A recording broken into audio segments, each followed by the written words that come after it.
Welcome back to Tampa Home Talk. This is hour number 2, and we got all the people in the house that actually make the real estate process go round. And I mean that genuinely when I say that. So we're going to have so much fun this hour talking all about things that we see every day, from inspections to staging to appraisals to photography. They're all part of the real estate scope. And so we're going to start with Miss Danielle Evans with Gateway Appraisals, because we got to kick you out the door to go get to some appraisals this morning, girl. I do. Yep. Good morning. So tell me a little bit about what's going on in the appraiser world right now, because you and I had lengthy conversations the other day. Her and I chat sometimes, like it's late, like when Katrina's wrapping up her day and Danielle's home alone. And I'm like, all right, I've been in my car for 30 minutes on Bluetooth. I got to get out. In the front yard, hiding from the family. Yeah, we're seeing a lot of revisions and a lot of reconsideration of value. So I've got one in my inbox from yesterday. A lot of extra time on our hands, and we don't get paid for that. It comes with a job. We have no choice but to do it, and it's free. Appraisers hate me when I get low appraisals because I pick it apart. You can ask Danielle. She's seen my rebuttals, right? Have you seen them? I agree with the way you do rebuttals, and I agree with how you perform them. A lot of people will engage an appraiser, and that's wrong. It's a USPAP violation. It shouldn't be done. And the minute you engage an appraiser, that appraiser has to complete a full appraisal. If they have an opinion, it better be an opinion of value. Or else if they're reviewing my report, I can come after them.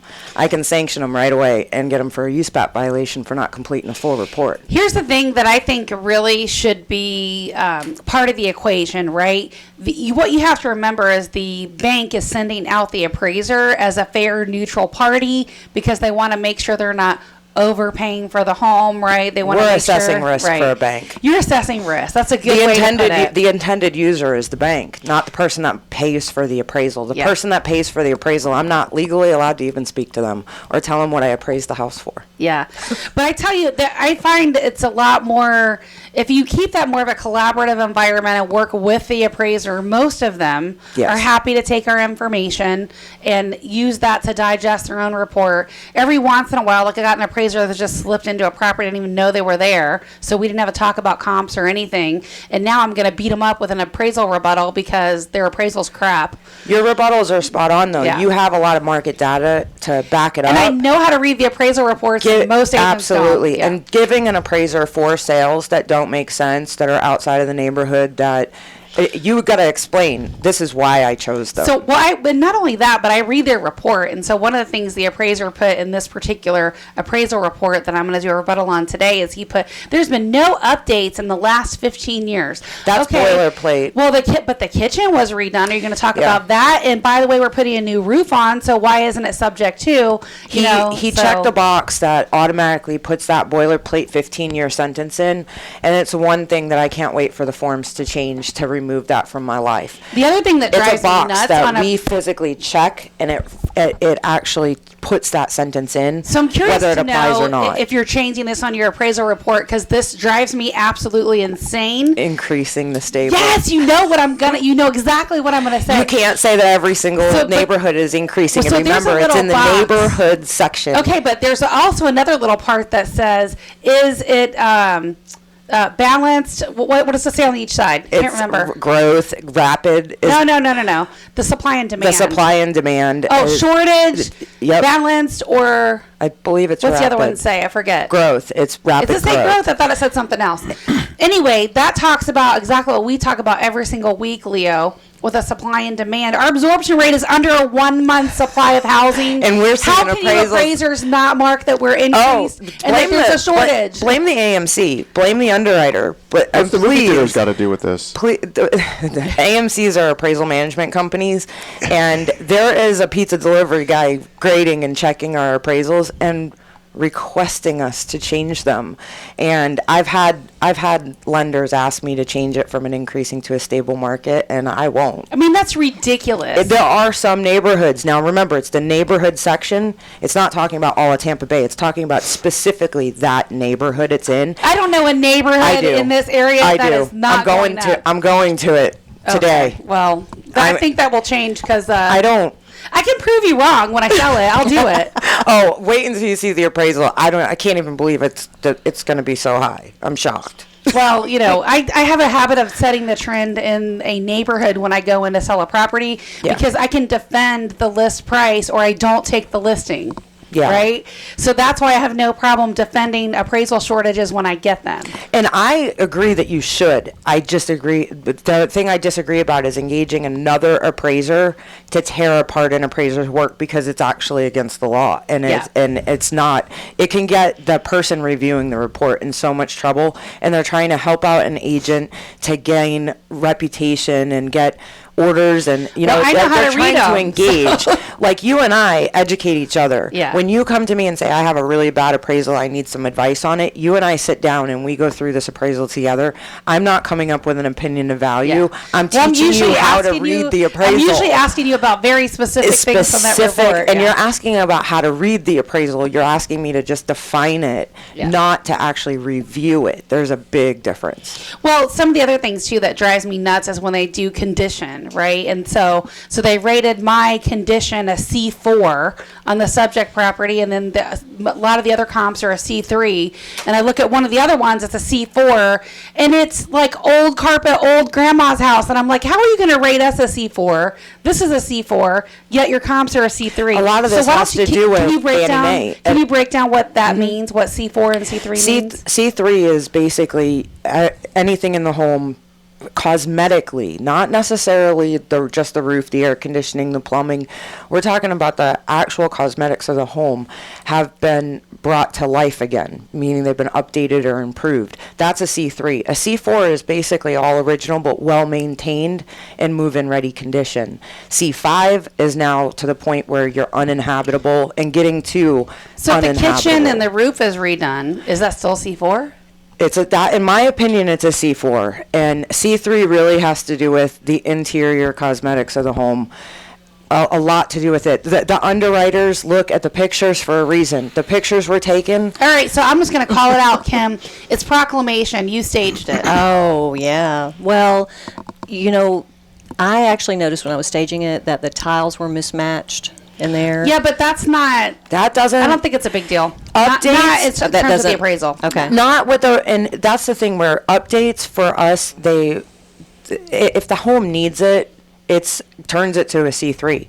If the home doesn't need it, if the home is between 15 and 20 years old, it can very well be a C4 just because of the way people are living in it and how they are depreciating it, whether or not they're painting the walls and changing out the carpet, or if they have solid surfaces and they've changed from floor mica countertops to granite, they've changed the flooring from carpet to tile. Mm-hmm. These are the things that bring it up to a C3 other than the age. Over a 20-year period. That is shocking because it did have a very nice kitchen and it had new carpet and it had I mean, what I was talking about is the one room. In one room it had two different types of tile. Yeah, but the property is 44 years old, so it doesn't have original flooring. Yeah, that's the thing. It's still considered an upgrade, even if it's mismatched, and somebody will come in. I tell people to think about it in roughly 15 to 20 year periods. That's pretty fair, absolutely. Right? So when you think about what you're putting in right now, so right now the trendy thing is the wood plank tile, right? So 20 years from now, if that's not changed,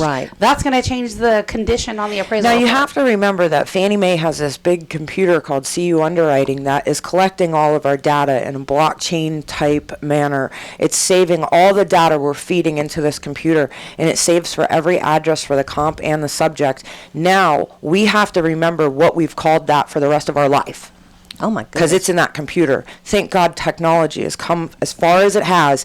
I don't know how the appraisers are doing it that don't have comp databases. I pay for the most expensive appraisal software just to have that comp database. So that Fannie Mae doesn't come back to me and say, you once called this a C3 and now it's a C4. If you call it something different, you have to explain why. Yeah, got it. Well, a lot of people think appraisals can't be disputed and changed, but they actually can. They can. And an appraiser can be wrong, and it's not fraud to make a mistake. And they actually, I've seen where they make adjustments the wrong way. Absolutely. So they should have added and not subtracted. That's and a lot of times that is just a computer error. And we just had an update from our appraisal software last month. It deleted my font type. All right, so when we come back, Danielle, and I know we got to skedoot you out, but we're going to answer two final questions. So we're going to talk about like how long that process takes Well, a couple questions. How long it takes, what does it mean when an appraisal gets reviewed, and also how does somebody go about doing a reconsideration of value? So we'll talk about things appraisers do look at and things they don't look at, that it's a waste of your time. Absolutely. And there's a lot of agents that watch and listen to Tampa Home Talk as well. So we want to do this as a value service to them. This is Tampa Home Talk. We'll be back in a second.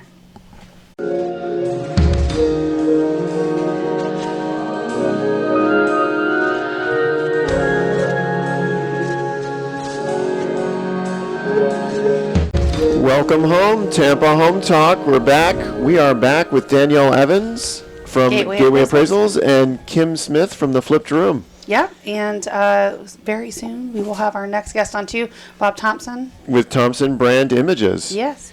All right, so appraisal dispute, real quick, because we could literally have to kick you out in about less than 5 minutes. So what does it mean when someone actually reviews an appraisal? Who all reviews it? And then what's the best way to get a reconsideration of value? It first goes to the appraisal management company, or the lender itself has their own person that checks it, and then it goes to underwriting.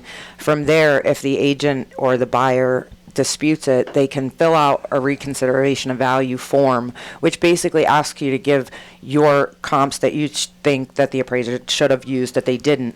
A lot of people will not explain why they picked those comps, and immediately the appraiser has a defense. We are like trained attorneys. If you throw something at us, we're working for free. We are literally going to get that off our desk as fast as possible. And we know we appraise this property. We believe thoroughly, without a reasonable doubt, that our report is correct. So you better come with like an attorney-like atmosphere to come to us, because we're defending our product. That signature at the bottom means we can be sued. We are overseen by the FBI. We can go to jail for what we do for a living. So we have full confidence in what we're doing, that our value is spot on. So you have to come to us and be the boots on the ground and say, you missed something, and this is what you missed, and this is why I think these comps should be in the report. I will add the comps to the report, adjust them, see what happens, and there have been plenty of times that those comps were overlooked, missed, it was an accident, or it was something that the agent knew something about the property that I could not find out on my own from MLS or just being in the market. So a lot of times we need the agent to say, hey, that house was an estate sale. It was sold all original. There's 2 photos in MLS instead of 30. Inside. Usually there's 2 photos. That's your indicator. That's your indicator. And we will throw the comp right out. If there's no interior photos and we have better ones that have interior photos, we're going to throw that comp out, whether it's a good comp or not. We're going to use it in the data, overall data that we analyze, and we're going to use it for adjustments, but we're not going to put it in the report if we can't prove the condition. How would the layperson catch an error that's made on the adjustment section? The knowing negative from the positive, if it's superior, you subtract. If you're speaking Chinese to the listener, you need to break that down, right? Do you guys have any idea what she's talking about? Okay, break that down. If the subject can see, here's where I am a lot different from other appraisers. I try to make no adjustments. That's my way of appraising. I try to find the most similar so there's the least amount of adjustments. But if you do have to make adjustments, if the comp is superior to the subject, you subtract the adjustment. I'm seeing crazy stuff like an adjustment for a fireplace. No, really? Not in Florida. How does that even 18 relevant? years I've never done it, and I don't care how elaborate and what you've spent for that fireplace. It's not a heat source. It's not an ornament. It's an ornament. Somebody's not gonna buy the house or not buy the house. I lived in a home for 11 years, never lit the fireplace once. When we moved out, the home inspector said, don't worry, the people before you never lit it either. It's never been lit in the entire existence of the home. That's Florida for you. That's Florida. People do not use fireplaces down here. And when there's a hurricane. I'm on the opposite extreme of that conversation. You use it? We use it 100 days a year. Yeah, it's selective. And But the thing is, for valuation on an appraisal, it doesn't really get any. It doesn't. It's letting air conditioning right out the ceiling, in our opinion. It's causing flashing problems with the roof. Leo can chime in on that one. There's so many things a fireplace takes away, and it causes maintenance, that it's an expense. Also, in the old days, when you had your fireplaces, you had a higher risk of lung cancer. Oh, that's a really because you had the soot and the smoke. I can totally understand that, yeah. Today, the electric ones, we don't adjust for those either. You know, the inserts that they're just putting into the wall, these things are they're just custom ornamentation that you're putting into your home. Let me see a Viking stove, and I'll put you in a different category. Yeah, but I don't know how you would adjust for that either, because it's personal property.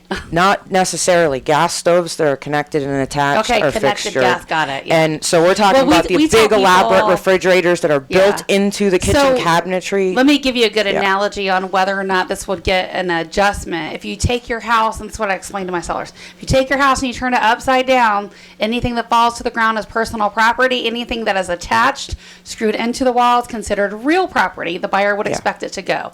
That's absolutely how we appraise refinance homes. When we walk into a home that we're doing a refinance appraisal, we don't see anybody's personal property. We're stepping over it. We're climbing through it. We don't even see it. We're looking at the walls, the ceilings, and we're imagining when they leave, they're taking all their stuff with them, and they're going to make the home marketable to sell it. Some appraisers, but you're pretty good at looking past that. There's others that would be There's severe depreciation we don't overlook, and we lump it in with the others that don't take care of their home. So we are literally kicking you out because you have to go do 2 appraisal reports. Bye, Danielle. I'm turning you down.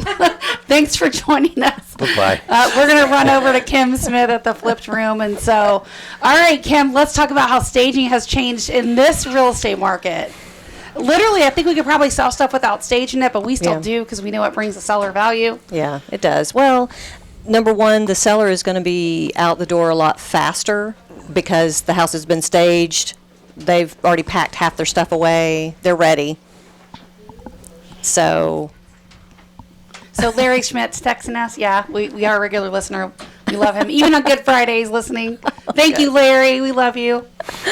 I mean, you're going to be more ready to move out. So there's still value there. So that's exactly what we tell people. What I do when I go through, because people always have stuff, right? And I got to show you my video I took yesterday on a new one.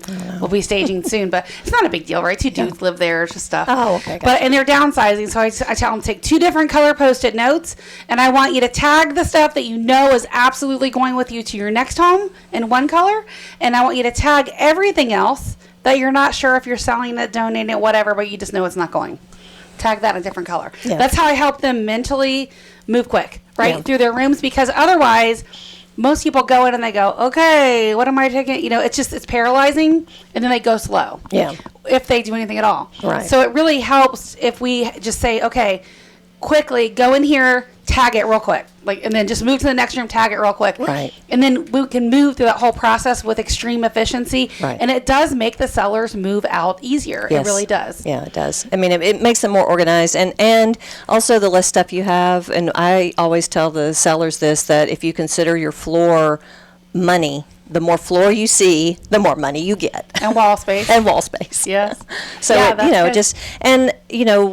the value of staging a house, even in this market, and Bob will talk about the photography and stuff, but when a house is staged, there's less clutter, so it drives more views to that property. More people want to see it, so you might get even a better price than you would have because you've got more buyers looking and wanting to see the property. Well, I'll just chime in. When I'm shooting a home that's been staged, it's like a kid in a candy store, right? I don't have this is going to come out so good. Well, because I'm shooting for impact, visual impact, Right. and I'm shooting to give somebody a sense of what life will be like in that space, Yes. right? And if I don't have to work around, X, Y, and Z and all Yes. the personal belongings in there, like I said, I just get to shoot for impact and go shoot all the stuff that grabs me, you know. And in that regard, absolutely, it's a marketing effort, and the nicer the pictures are, the greater the likelihood that the property will probably sell quicker. Well, Kim and I, and a lot of the preparation when we go in, we're like, pressure wash that driveway. That's really going to pop in the photos, and so will that nastiness on your drip edge. Yeah. I mean, all the little tchotchkes and stuff, they're like, well, why do I have to get rid of it? Because you're in the pre-packing picture, it to take it to your next home.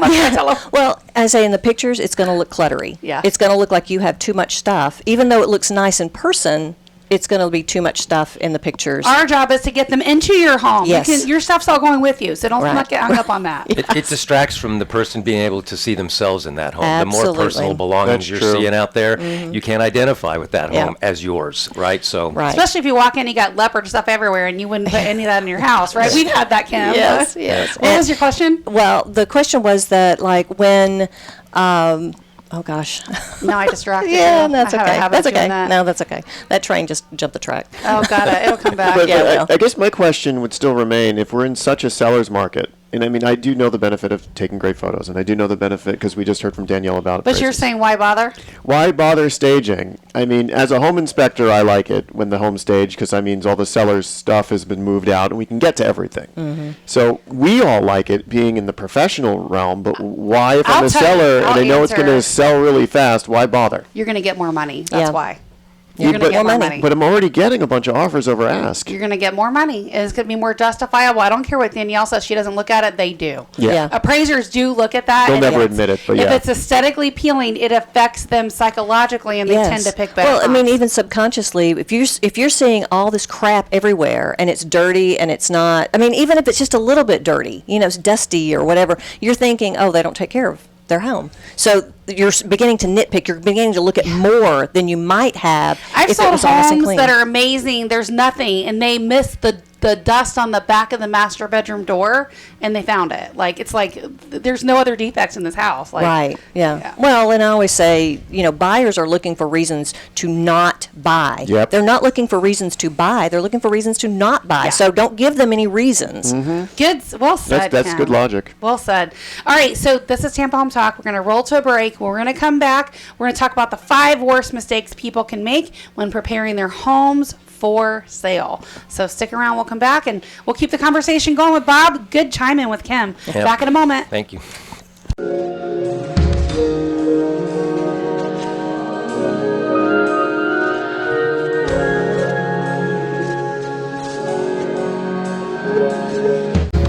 Welcome home. Yeah, that's right. To Tampa Home Talk. We're back, and we're going to do a little bit of changing here on our format for the hour because you had a good question, Kim, for Bob, right? Yeah. So, Bob, I wanted to know about what you look for in a home, even if it's staged or not staged. What do you look for as a photographer? Well, it's a kind of esoteric answer, right? Because basically how I fly as a photographer, and I've even spoken on this, is that a photographer's eye is kicking around looking for stuff, and a little exclamation point happens over my head when I see something beautiful and that I want to take a photo of, right? So I'm looking for composition of the room, I'm looking for simplicity, and I'm looking for light, I'm looking for great light, but I'm also often, in almost any real estate shot I'm putting together, I want to show depth. All right. So as opposed to shooting a fireplace head on and showing a one-dimensional picture of a fireplace, come to find out fireplaces, being what they are in Florida, as we just Don't worry about the appraisal. Right. But the point is, I want a shot coming down the hallway. Maybe I see the fireplace and I see a view out the back. Right. So depth is very dramatic to the eye. Right. And to your point earlier about a focal point. Yes. Yeah, I want to see something that I can grab onto as a focal point while providing all that beautiful depth, which again is impact. It's just visual impact. Right. So when you're looking at a bunch of photos on a page, just do this at home, or especially a real estate ad, right? I do this all the time. I just cruise over the page, and my eye stops at something, and it's always the most beautiful photo. Yes. So it's also a lesson in how the human eye deals with photography in general, and why good photography is a contributor to a home selling more quickly or readily. It's an emotional. Well, I think you see that, Kim, when you're setting it up for staging, and then the photographer captures that. Right. Pretty fair way to say it, right? That's what I'm trying to do. I'm trying to get it ready for the photographs, as well as for in-person viewing. But the photographs are what drive the buyers to come and look at the property to begin with. Right. Anybody can have a 3-2, but I want to see what the 3-2 looks like. So let's talk about that, because there's some significant differences, right, between the professional photography and the non-professional photography. Because I know, like, if I'm at a listing appointment and I'm reviewing comparable home sales with a seller, I'm like, this is terrible. That agent should be fired, right? Yes. The dark cell phone pictures where they didn't even turn on the light. Like, I don't understand that. I always love the YouTube video from the hand camera. Oh gosh. This is my walkthrough of the. This is my walkthrough, and it's like all blurry and stuff, and you just can't watch it. Oh, mine are with the dirty laundry everywhere and the toys scattered all over the floor, and it's like I have absolutely no desire to walk into someone else's messy home. Why would you? Yeah, You know? yeah. Phones are getting really advanced, right? As are cameras. So if you could just speak to the differences that a professional photographer would make versus someone shooting pictures with their high-end iPhone, right? Because they do take good photos. They do, and you know what? I could shoot professionally with today's iPhone cameras, and nobody would basically know the difference. I mean, honestly, the resolution, the sharpness, the clarity, the tools in those cameras are every bit as effective as what I'm using, right? So what that means is someone can be misguided by thinking they have the latest, greatest iPhone, and I'm taking great pictures, but they're still dark, they're still shadowy, they're still without, feature and There's form. technique, right? Well, absolutely. And can I just share an iPhone technique that will improve everybody's photography that is using an iPhone? Absolutely. That I swear everybody should know, but most people don't. So I'm on this pedestal, always spreading the word of this. When you raise your iPhone to take a photo, pop your finger on the focal point and a little box shows up. What that enables you to do is you move your finger up and down the frame and you're brightening and you're darkening the photo instantly. Oh, wow. The number one crime against bad photography in the world are dark, shadowy photos, right? And camera meters, when you hold them up, will generally underexpose until you tell them to do otherwise. And this little technique of tapping, there are two things. You can tap the dark spot on your screen and you'll watch the whole frame brighten up. If you want to have more control, then do that little up and down thing. So to your question, that's what I would tell people. Brighten your photos. Yes. Bright and light creates energy and excitement and draws the eye, especially as I was pointing to on a page full of real estate ads of a bunch of 3-2 homes. That photo is going to draw your attention and you're going to look at that one first. So talk about, does it matter the time of day that you're shooting a property? Different properties are different, right? Well, I mean, every property has attributes, right? So if I'm shooting the front elevation of a home, what I don't want is the sun behind the home, right? What that's going to do is result in a white, hazy sky, a shadowy front elevation, right? That drives me nuts, by the way. Yeah. So, I mean, sometimes we're limited by the fact that we have to shoot at a certain time of day for whatever reasons, right? But, and there are ways around those situations, but here's what I would say. The most beautiful time of day to shoot a home is either sunset. After the sun's gone down, you get the beautiful golden light, you retain the beautiful color in the sky, and it's just got this beautiful warm glow of the light, right? Ambiance. Just beautiful light is always going to make the difference. Now, my preference of so if I'm shooting the front, I'll take the sun behind me, illuminating the front of the building in its entirety, because that also keeps the sky nice and dark blue behind, right? Right. So, my order of preference is golden hour, before or after the sun is up or down, a direct light onto the front of a home, but backlight is your worst enemy for impact. It's just going to look like I've literally brought photographers to properties. If you remember the one that had all the leopard stuff, that was on the water. And that was great. They bought another property because we were able to. The wife was kind of difficult, so it was good to kind of be able to sort of kick them out. Like the wife kind of moved into the new place early. It just made it easy and efficient and faster. And I think the husband could see that. And we were trying to do that in a very tactful, respectful way. Sure, yeah. But basically, it's with the way that home was positioned and the way the light came up over the water. I wanted the photographer to catch that early morning, before it was in your face. Right. You know what I'm saying? And that'll work, absolutely. Yep, right. The light's not nearly as harsh at daybreak, and so, but once that sun gets up a little bit, look out, it's too hard to photograph with the behind. Right, Yeah. right. So, let's just chat a little bit about the inside. So main focus areas, would like to get your opinion and your thoughts on that.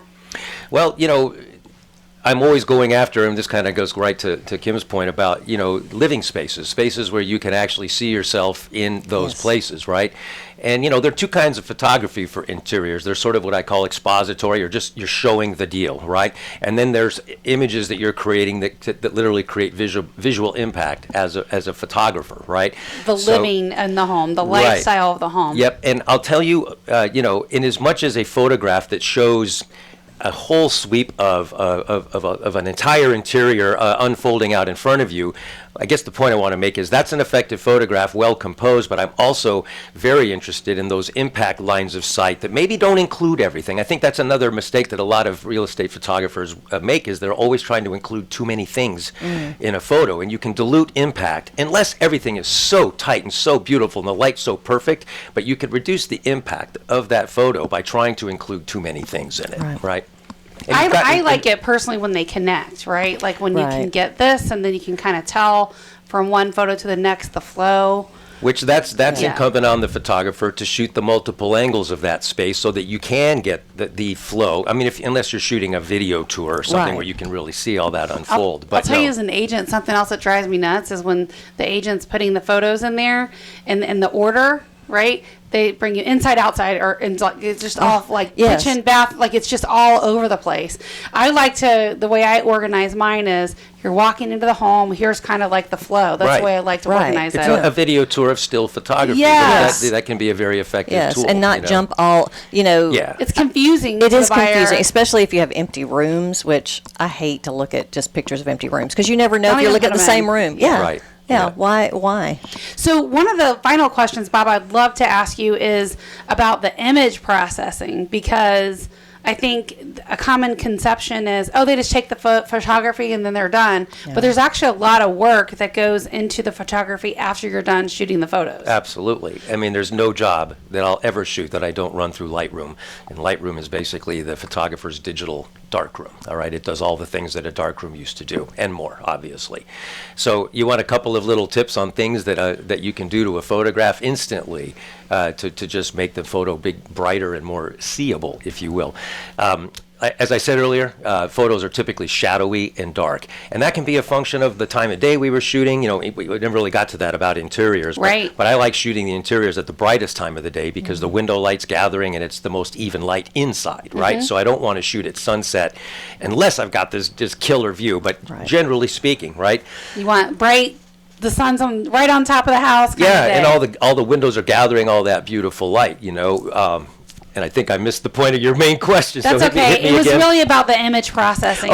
So bringing shadow detail up in a photo. And you guys, we have Lightroom on our phones. Your iPhones are equipped with everything that I do to a photo in Lightroom. They're in here. Wow. When you hit your edit button on a photo, you've got 15 values you can play with. Most people never even go to there, right? But bringing shadows up brings all those dark things and brings them into the light, right? So it just evens the lighting palette of the entire interior, right?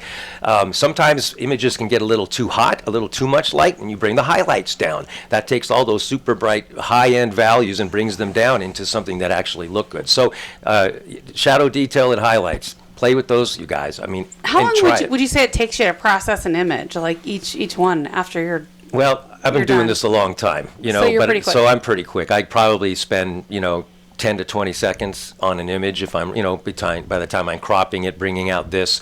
We have a way of brightening one half of the image if one half is dark and all those kinds of things. But seconds for me, and it may be a lot longer for someone who doesn't know what they're doing. I've been at it, 30 years. It's been, So, do you outsource that, or are you still doing that yourself? No, I process all my own imagery. I think that's a good. No, because nobody knows the intended outcome for that shot like I do. You do. Right. And you said you've been doing it a long time. How long is that? I'm pushing 30 years here. We're knocking on the door of 30 years. So you've taken a couple photos, at least 4 or 5, right? Awesome. So Bob Thompson with Thompson Brand Images. It was such a delight to have you today, and you definitely added a lot to the conversation, I would say, with Kim. Well, thank you for having me. And it was fun. Our photographers, man, they are just as important as the stagers. I would say, definitely. Like when you think about like power teams.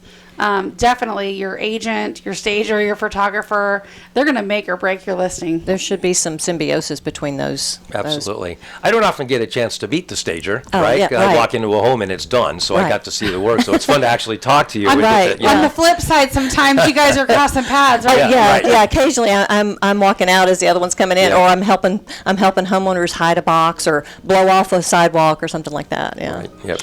Well, Bob, it was great to have you. I know you have to schedule to your next appointment too, and then we're going to wrap up with Kim. But thanks for adding the conversation this morning. You're welcome. Thanks for flipping things around for me. I appreciate Absolutely. That. And this is Tampa Home Talk. If you'd like to connect with any of our guests, our off-air number is 813-377-2775. You can call or text 813-377-2775. And Leo's so talkative this morning. I'll chime in the next. I got a whole segment coming. You do. So 813-377-2775. You can call or text. And again, if you want the value of your home, don't hesitate to text value to 813-377-2775. When we come back, we're going to chat a little bit more with Kim. And we were talking about the 5 mistakes people make when they're preparing their home for sale. So we'll talk about that and also what not to do when you're staging your home. We tell you always what to do. We're going to tell you what not to do. We'll be back in a minute. Stick around.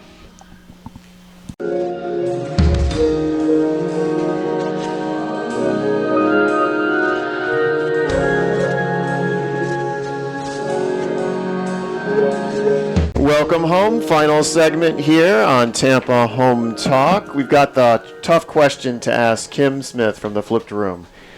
What are the 5 worst mistakes that people make when preparing their homes for rental or sale? I would say number 1 is thinking that everyone can see past your personal decisions. I have heard so many times, well, personal decisions. Yeah, like paint colors. Got it. Or salmon. The fact, or purple or lime green or, whatever. Those are very personal decisions. When the realtor says, you probably should, paint it, fresh, a light colored paint. That's the one thing that people fight us on the most that makes the biggest impact. It makes the biggest impact. And people are so reluctant to do that. And I don't know why, but when they see it, it's like, well, I don't like white, or I don't like gray, or I don't like the color that I'm painting it. But you don't have to like it. It's not going to be your house anymore. Right. Yeah, you're selling the house. You're selling the house. So, to me, that's just number 1. Just thinking that people can see past it, because they can't. They stop right there. Mm-hmm. Even when I was looking at houses, sometimes I could not get past, there's too much to do here. There's too many rooms to paint. There's just too much to do here. Yeah, you end up buying a house that needs everything, but I know, even as an inspector, we sometimes come up with nicknames for rooms. I'm like, oh yeah, it's the dinosaur room, or literally, when I was in the field showing properties, especially if I had like a relocation client in town, anything over 4 or 5 properties, they start mixing them together in their head. So we literally would name a house. We'd give it not only a number on a scale of 1 to 10, but we would name it. So it would literally be like the cat house or the leopard house or the whatever made sense. Right. I think we did that with you too, Kim, didn't we? Did we name houses? No, we didn't do that because, and we literally did see a bazillion houses. It took us a year, but. Hey, what would my house be named, Leo? The oh, you already know. It would be the sinkhole house. Oh, no. I was going to call it the Pat house. Poor Pat, he really does not have a sinkhole, but he's going to, if he ever tries to sell his house, they're going to be like, is that the one that Leo says throw it in the sinkhole? No, wait, after 7 years, that disappears.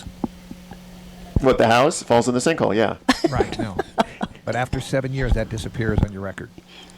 Yeah, well, no, it's not like your home has a credit history. I'm talking about how, it never leaves the air, Pat. No.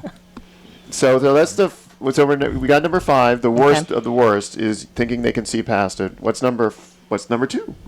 Number 2 would be not cleaning. Oh yeah. That is. We can see your dirt, and it shows up in the photography. Yeah. Well, if you won't clean, then what else will you not do? That's what a buyer is thinking. If you can't pick up your dirty laundry. If you can't... What else is deferred maintenance-wise? Right. What else did you put off? Oh, that reminds me of my house yesterday. I was inspecting it. The windows were left open most of the time, so mold and mildew was just traveling throughout. And then the kitchen sink had dishes in it, and then there were flies all over the place. I'm like, I'm not going to rate this one positive. Right. Well, I got a pest infestation. Here's a new defect that wouldn't have to be there if you didn't have to... If you cleaned your sink, right. Clean the dishes out of your sink before the inspector shows up, we wouldn't have this defect in here with pictures of flies. Yeah. All right, what's number 3? Number 3 would be the, I'm battling between 3 and 4. So I think that thinking that your decor is, that someone can see past your decor, your personal choices as far as decor goes. The leopard print, the animal prints. Well, what else would you put there is a question I received from a person who really liked how they had decorated. And there was nothing wrong with your personal choices. They're for you. But now you're trying to appeal to the most people. So artwork, too. You got to be careful about artwork because some of it is super contemporary or different, and it's a stopping point. It is a stopping point. Some of it can be politically charged, and you don't even realize it. Right. Yes. Right. So, anything I put into a house usually is more abstract, or it's flowers, or it's very innocuous. Subtle, it really just helps the color move around the room. It's not any subject matter. The bowl of fruit. The bowl of fruit, to me, that's kind of an old type of staging technique. Yeah, well, As a painting. No, I mean, if it moves the color around the room, then I will do it. But it also has to go with the house too. If it has a very updated kitchen, I probably wouldn't do that. If it has more old school, I might consider doing that. But I mean, typically it's more about the color than the composition. Or if I'm trying to go for a certain, if it's closer to the water, then I go for like a boat, or a water look. She brings a little bit of a beachy theme throughout anything. I try to, yeah. What fruits have the best color? Lemons, apples. Yeah, bananas and apples. Yellow, red. Limes and lemons, strawberries. They're all saturated colors. So, like, I will do a not real fruit, but like a bowl with greenery and lemons in it. Or I'll do in the kitchen, but not necessarily a painting, because there's not a lot of wall space in the kitchen usually to hang things. So the color would be in the fake fruit that does not never going to go bad. That's the reason I don't do real stuff, because plus the color's brighter if it's fake. It is, yeah, it really is. It's not, And you don't see any dirt like in the crevice of the lemon, Right. stuff like that. Yeah. All right, what's number 4? Number 4 would be it goes back to the cleaning again, but just making sure that you tidied up. Not necessarily that you're dirty, but that you did put the clothes away, or that you did organize. If you, like your laundry room, I always tell them, it's fine to have stuff in your laundry room, but put it in a basket or something where you can't see it. A basket that you can't see. Not a clear basket, but something that you can't see. Put all your detergents in there. Put all your brands. We did a very small house that their laundry room was in one of their bathrooms. And she had a bunch of stuff, which it wasn't bad stuff. It was good products, and they weren't even busy colors, but they needed to be corralled. I didn't want anyone checking out her brands rather than looking at the fact that the laundry room was inside the house. And this kind of ties together with the other one you said earlier about the way colors dance across the room. Most laundry detergent bottles are really bright colors. Reds, yellows, blues. Gain has the bright green. Yeah. I wasn't going to name them by brands. Well, you don't want someone distracted by your brands rather than, like if you're buying off-brand or if you're buying whatever you're buying. It doesn't matter. No one should be looking at the brands. That just cover that stuff up. And the final one would be to don't forget your closets and your cupboards. Organize your closets, get everything off the floor, corral all those things inside a bin or a basket. It's okay to have stuff in your closet, but organize it by color, by style.